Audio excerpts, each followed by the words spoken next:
Қайырлы күн, құрметті қауым. Сіздерге Ақмола облысы Көкшетау қалалық соты мен азаматтық сот ісін жүргізу барысында мемлекеттік тілді қолдану аясындағы мәселелерді ұсынамын.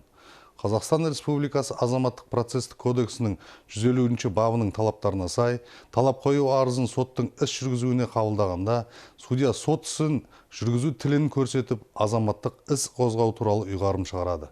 Азаматтық істер бойынша сот ісін жүргізу қазақ тілінде жүргізілетіні заң талабымен нақты белгіленген. Сонымен қатар, істі сотта қарауға дайындау барысында талап қоюшының өз өкілі талап қою арызы берген тілді білмейтіні анықталса, онда сот талап қоюшының жазбаша өтініш хаты бойынша сот ісін жүргізу тілін өзгерту туралы ұйғарым шығарады.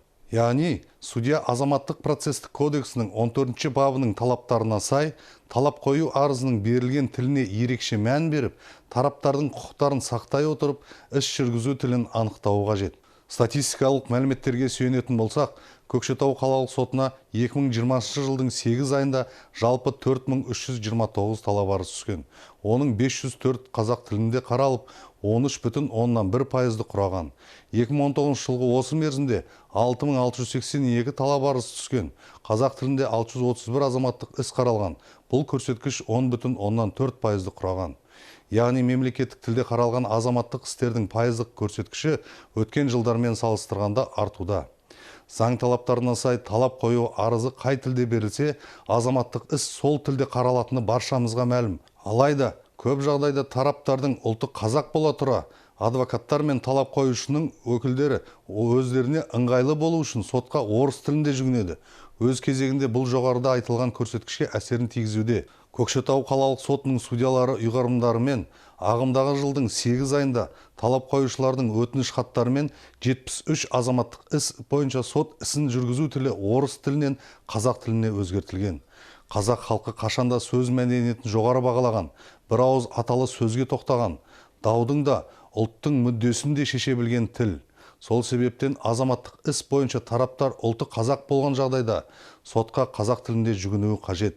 Себебі қазақ тілінде, ана тілінде аталы сөзге тоқтап, бітімге келу тараптарға жеңіл әрі түсінікті болар еді деп есептеймін. Бұған әсіресе адвокаттар мен заңгерлер қауымы зор ықылас білдірсе екен деймін.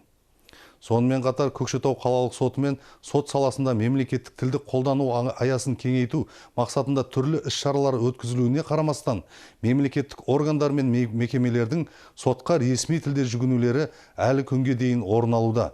Мұны тіл туралы заңның нормаларын дұрыс түсінбеу деп білемін.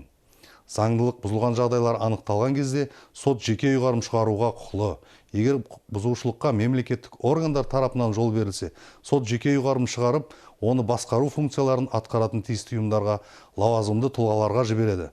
Олар өздері қолданған шаралар туралы бір ай мерзім ішінде сотқа хабарлауға міндетті.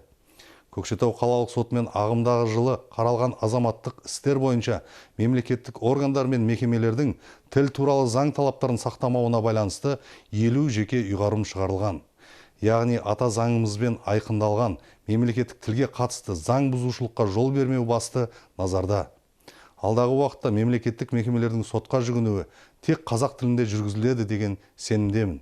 Мемлекеттік тіл мемлекеттің бүкіл аумағында қоғамдық қатынастардың барлық саласында қолданылуы тиіс. Тіл мәдениеті рухани құндылығымыз. Рухани құндылықты сақтау, оған немқұрайлы қарамау, жіті меңгеру әрбір жанның міндеті. Назарларыңызға рахмет. Құрметпен Көкшетау қалалық сотының судьясы Сержан Қожамұратов.